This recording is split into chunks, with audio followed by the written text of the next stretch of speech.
أن سيدنا محمدا عبده ورسوله. اللهم صل وسلم على سيدنا ومولانا محمد وعلى آله وصحبه وbarik wasallim ajma'in, amma ba'd. Alhamdulillah, segala puja dan puji syukur hanya bagi Allah yang menyampaikan kepada kita kenikmatan, rahmatnya, anugerahnya, taufiknya, petunjuknya, sehingga kita masih bisa menjalankan kewajiban-kewajiban kita. Tentu teriring sholawat serta salam semoga tetap tercurahkan pada junjungan Nabi kita, Nabi besar Muhammad sallallahu alaihi wasallam, yang memberikan kepada kita pelajaran, tauladan, contoh, sehingga kita kelak berharap untuk mendapatkan daripada syafaat Nabi Muhammad sallallahu alaihi wasallam. Amin amin ya rabbal alamin. Nadom daripada sifat 20 yang dirangkai daripada Al-Imam Sayyid Marzuki daripada kitab Aqidatul Awam, pemahaman bagaimana akidah. Akidah itu adalah pertalian, ikatan dua sesuatu dijadiin satu, disimpul, diikat sampai kepada hari akhir yang dia tidak pernah bisa terbuka kecuali semuanya kita ikat dengan akidah. Akidah Ahlus Sunnah wal Jamaah, yaitu akidah ini satu ilmu, satu iktikad yang berhubungan daripada dengan iman. Ada tidak pokok ajaran dalam agama. Pertama itu Islam. Yang kedua itu adalah iman. Yang ketiga itu adalah ihsan. Islam itu antashhadu an la ilaha illallah, sampai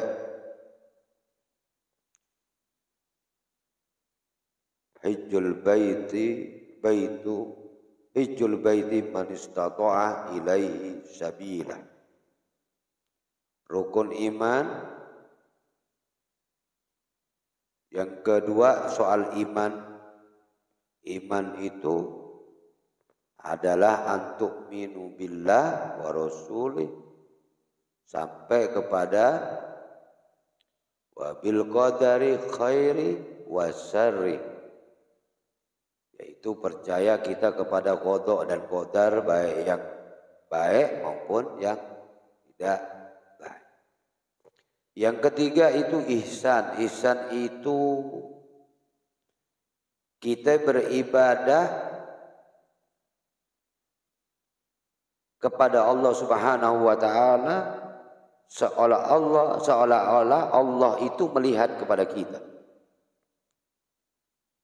Andai kita tidak bisa melihat kepadanya, Allah melihat kepada kita.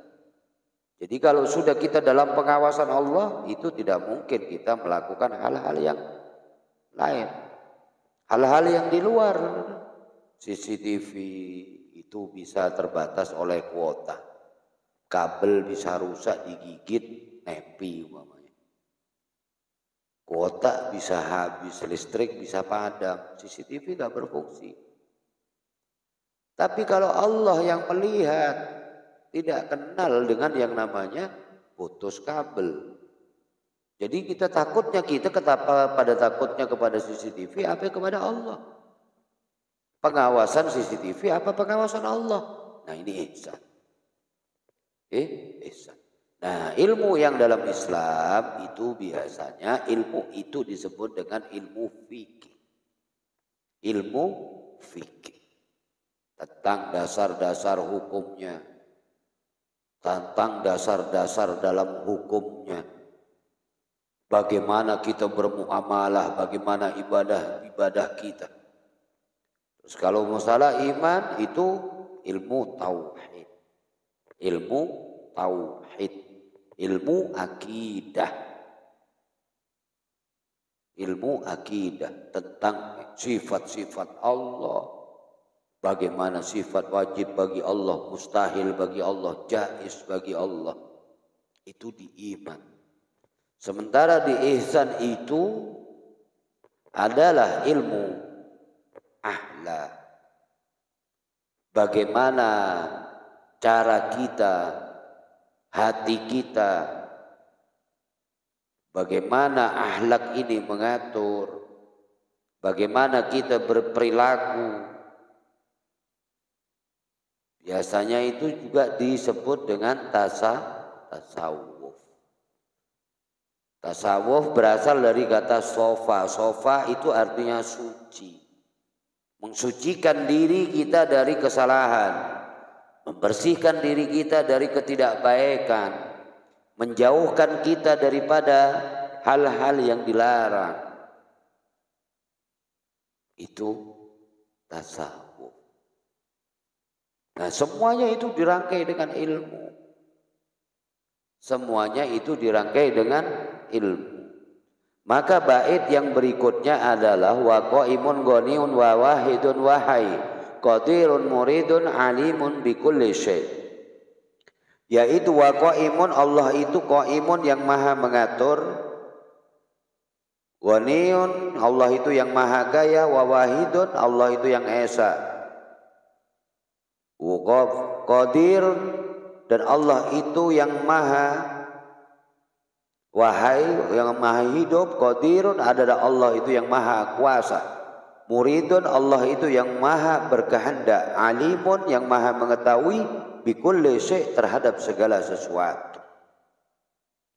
Perlu diingat, taunya Allah beda dengan taunya kita. Nanti dijelasin satu-satu. Yang qaimun sudah yamuhu binafsihi. Allah itu yang mengatur alam ini, dan pengaturan Allah tidak membutuhkan bala bantuan. Pengaturannya Allah tidak membutuhkan tempat, arah. Bagaimana Allah mengatur bumi ini, Allah mengatur alam ini, Allah mengatur langit ada di atas, bumi ada di bawah, itu urusan Allah semua. Pengaturan Allah. Matahari dijadikan sinarnya di siang hari, bulan di malam hari, kilapan bintang di malam hari, tidak di siang hari. Ini Allah yang punya aturan. Allah semua yang mengatur. Mata kita dikasih dua di depan kita, hidung telinga kita dikasih dua, mulut kita dikasih gigi, dikasih semuanya dengan hikmah, semuanya penuh makna, bukan tanpa makna. Bagaimana hidup ini, apa ini namanya? Alis ini. Ini berarti bulu mata. Bagaimana Allah itu memberikan dengan segala hikmah. Contoh, sekarang Allah kasih kita alis, kasih bulu mata. Ada kotoran jatuh dari atas, itu disaring dulu oleh bulu alis kita. Setelah alis baru disaring lagi ame kita punya bulu mata. Enggak langsung ke mata. Ini Allah sempurna. Sempurna kita punya Tuhan itu. Sempurna. Allah kasih kita gigi, lidah. Maka kalau kita nggak punya lidah, nggak bisa ngomong kita. Udah kita punya lidah, tapi kita nggak punya gigi, ngomong nggak jelas. Coba ente lihat kakek-kakek yang tanpa gigi. Sudah nggak jelas. Begitu juga dengan bibir, ditambahin bibir sama Allah Subhanahu wa taala. Apa maknanya, hikmahnya? Kita kudu jaga lisan kita. Jangan sembarangan ngomong. Salamatul insan fi hifdil lisan. Selamatnya manusia itu karena dia bisa menjaga, dia punya lisan. Diberikan, kita mau keluar daripada rumah kita yang ada di dalamnya ada kamar. Setelah ada kamar, kita kunci dulu nih kamar. Setelah kamar kita kunci, pintu rumah kita kunci. Setelah pintu rumah kita kunci lagi, pagar kita kunci lagi. Begitu juga dengan lisan, sebelum keluar kita keluarkan, dijaga dulu, dipikir dulu, pantas kagak aneh ngomong kayak begini. Baik Anda kira-kira menyakiti hati mereka apa tidak? Dijaga dulu, dibuntu dulu ame gigi.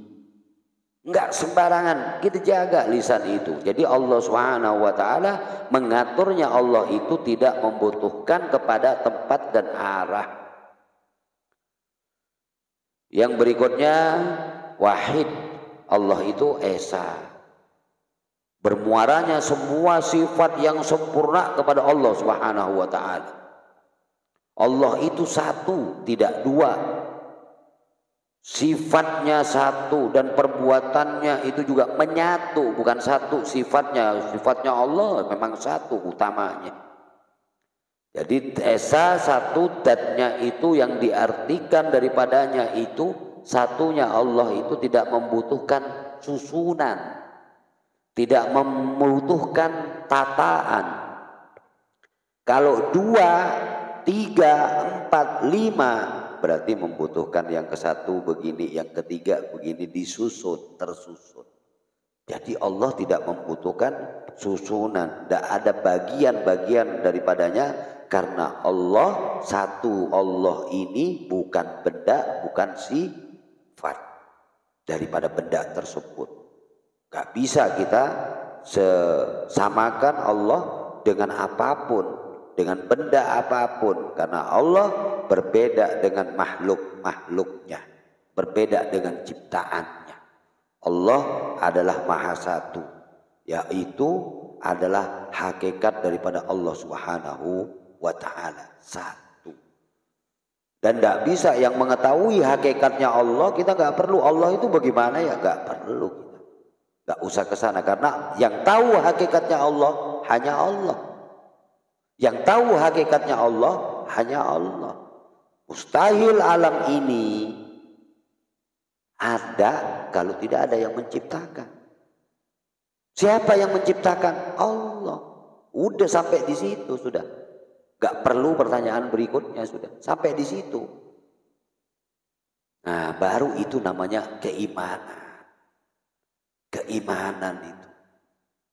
Nah, perkara mereka yang ingkar seperti kemarin-kemarin pembahasannya, orang Kristen tidak percaya padanya, orang kafir gak percaya kepadanya, itu urusan mereka. Yang penting kita sebagai orang iman kepada Allah dan Rasulnya, kita tidak perlu untuk sampai mengejar ke sana. Bagaimana warna suara itu, bagaimana warna angin itu, bagaimana Allah itu memandang kita. Tidak usah perlu, tidak usah ke sana, tidak usah ke sana-sana. Jadi begitu juga dengan kayanya Allah. Innallaha laghaniyul 'anil 'alamin. Allah itu maha kaya dan tidak membutuhkan, saking tidak membutuhkan kepada semuanya. Beberapa kali sering Habib ulang-ulang karena ini masalah tauhid. Dunia semuanya nggak nyembah kepada Allah, Allah tidak akan pernah berhenti menjadi Allah. Nggak pernah berhenti menjadi Tuhan. Oh, ogah gak mau menyembah Allah, gak pernah berhenti. Kita yang bingung. Allah gak butuh kepada makhluknya, tapi makhluk butuh kepada Allah Subhanahu wa ta'ala. Al-Hayy adalah Allah yang maha hidup. Hidupnya Allah tanpa proses, tanpa permulaan. Seorang yang dilahirkan dari orang tuanya diawali daripada sperma. Sperma menjadi bulgo, menjadi janin. Setelah janin dia keluar dari rahim ibunya. Permulaannya seperti itu prosesnya. Allah, hidupnya Allah tanpa mengalami satu proses. Yaitu juga dikatakan di sini dalam Al-Qur'an wa tawakkal 'alallah wa tawakkal 'alal hayyil ladzi la yamut. Berserahlah diri kita kepada Allah yang maha hidup, la yamut, dan Allah itu kekal, tidak akan pernah mati. Yang berikutnya yaitu qadirun. Allah itu adalah maha kuasa. Innallaha ala kulli syai'in qadir. Allah itu maha kuasa terhadap segala sesuatu. Terhadap segala sesuatu. Di malam kemarin pagi sampai di muridun. Muridun atau iradah. Allah itu maha berkehendak. Berkehendaknya Allah itu sesuai dengan kehendaknya Allah. Tidak bisa berkehendaknya menurut kita. Allah berkehendak menciptakan dunia dan seisinya. Allah berkehendak menciptakan seseorang tanpa harus dengan bapak, dengan ibu. Allah menciptakan seorang anak tanpa bapak. Allah berkehendak. Allah menciptakan Nabi Allah Adam tanpa bapak, tanpa ibu. Allah menciptakan Nabi Allah Isa alaihissalam tanpa bapak. Kehendak Allah. Allah berkehendak. Kehendak Allah itu berkehendak Allah. Dan kehendak Allah berbeda dengan kehendak ciptaannya. Yang berikutnya adalah alim. Alim, Allah itu maha mengetahui. Mengetahuinya Allah tidak perlu kepada proses belajar. Mengetahuinya Allah tanpa pengetahuan semacam makhluknya. Harus proses belajar dulu. Allah mengetahui tanpa proses belajar. Dan Allah tidak akan kurang pinter dan tambah pinter. Tetap alim. Allah itu mengetahui segala sesuatu yang tidak kita ketahui. Tidak perlu proses belajar. Dan karena tidak proses belajar, berkurang atau bertambah karena belajar. Tidak, berbeda. Nazam berikutnya, Sami'unil basir wal mutakallim lahu sifatun sab'atun tantadimun. Sami'un, yaitu Allah yang maha mendengar, al-basir yang maha melihat, wal mutakallim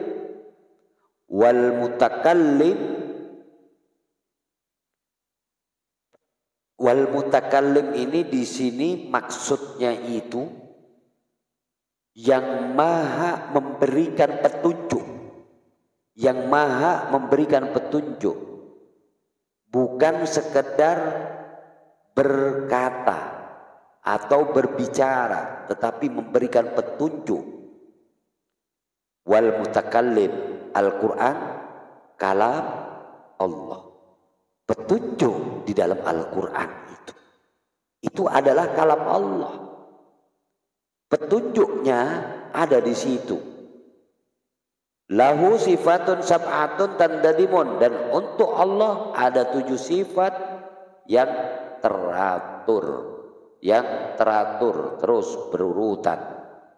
Jadi Sami'un, Allah itu maha mendengar. Mendengarnya Allah itu tanpa alat, tanpa telinga. Mendengarnya Allah. Begitu juga melihatnya Allah tanpa mata, tidak perlu mata. Melihatnya Allah. Gak bisa kita analisis, kita analisa, ya apa matanya Allah? Allah itu Nggak bisa, jangan kita ke sana. Biar nggak somplak kita punya otak. Innallaha sami'un basir. Sesungguhnya Allah itu adalah yang mendengar lagi maha melihat. Jadi melihatnya Allah tanpa mata, tanpa kelopak mata, tanpa cahaya yang ada di mata. Mendengarnya tanpa telinga, tanpa daun telinga. Melihatnya Allah tanpa lubang, tanpa gendang telinga. Mendengarnya Allah. Wal mutakallim, Allah itu yang maha berfirman, memberikan petunjuk tanpa huruf. Petunjuknya Allah itu tidak memerlukan kepada huruf. Karena Allah sudah menciptakan langit, bumi, batu, gunung tanpa suara dan bahasa. Bagaimana saat Nabi Muhammad SAW saat menerima wahyu di Gua Hira oleh malaikat Jibril, apa disampaikan hurufnya? Ini kamu baca Muhammad? Enggak. Disampaikan suaranya? Tidak. Suaranya Allah? Enggak. Tetapi Allah memberikan petunjuknya lewat malaikat Jibril, diminta untuk Iqra, baca. Ma ana biqori, apa yang mesti saya baca? Apa yang mesti saya baca? Diulangi lagi, Iqra, ma ana biqori. Ma ana biqori, apa yang mesti saya baca? Iqra bismi rabbikal ladzi khalaq. Bacalah dengan menyebut atas nama Tuhanmu yang menciptakan daripada semuanya. Ini semuanya adalah ciptaan daripada Allah Subhanahu wa taala. Jadi mutakallim itu adalah sesuatu yang memberikan petunjuk. Begitu juga kepada Nabi Musa alaihissalam. Saat Nabi Musa alaihissalam mendapat predikat kalimullah. Ayatnya mengatakan wa kallamallahu Musa takliman. Wa kallamallahu Musa takliman, dan Allah berfirman kepada Nabi Allah Musa alaihissalam secara langsung, takliman. Nah, ini adalah beberapa sifat daripada Allah Subhanahu wa taala yang perlu kita ketahui. Jadi yang terus menerus ada 7 sifat daripadanya. Terus sifat-sifat Allah itu juga yang 20 itu dibagi menjadi beberapa bagian. Nah, sifat-sifat tersebut juga yang 7 yang teratur itu disebut sifat ma'ani.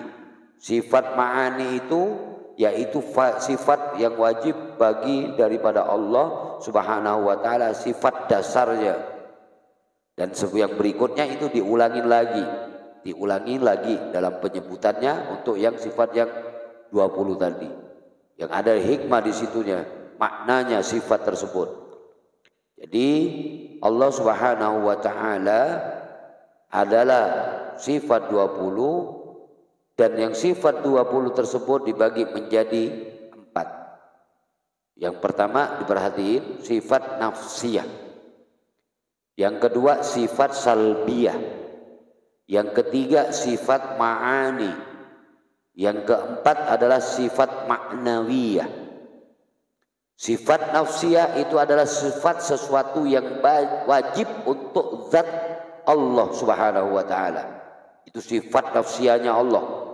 Sifat dasarnya daripada Allah yang kita kenal dengan wajibil wujud, yaitu sifat wujudnya.